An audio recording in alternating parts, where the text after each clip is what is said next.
There's new information tonight about a radioactive water leak at Xcel's nuclear plant in Monticello.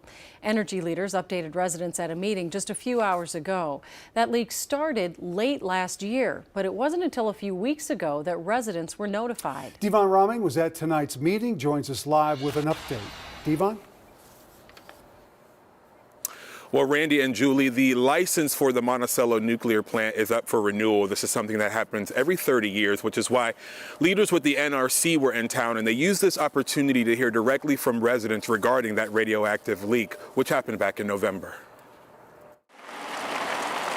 A typical day at the Monticello Community Center is met with fun and games, but for those gathered in the community room Wednesday night, it was all business. To get your input on the environmental issues that the NRC should address. As members of the community met with leaders from the Nuclear Regulatory Commission seeking answers after finding out last week 400,000 gallons of tritium, a byproduct left over after the creation of nuclear energy, leaked from pipes at Xcel's Monticello nuclear plant. They're not frequent, but they do happen. These are operating plants. Valerie Myers, a physicist and inspector with the NRC, says the leak, which happened back in November, has been contained to the site, never reaching outside groundwater or drinking water. The commission has spent the last 4 months trying to source a cause. They will be taking out the section of pipe here a little bit. We'll find out more information and assess that at that time. But perhaps the biggest question still lingering for many. Yeah, there is no reason to have concern for their safety over this. Is why it took 4 months to notify the public. There's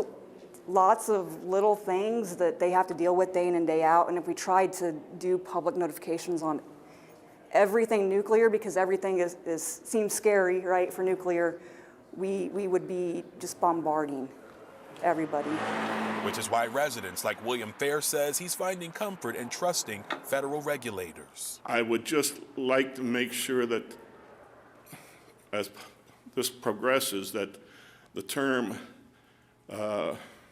nuclear leak or radiation leak doesn't become a dog whistle to create havoc in the community. Now, Xcel Energy says 30% of the tritium has been removed from the ground. The rest will be removed over the course of the next year. Randy, Julie.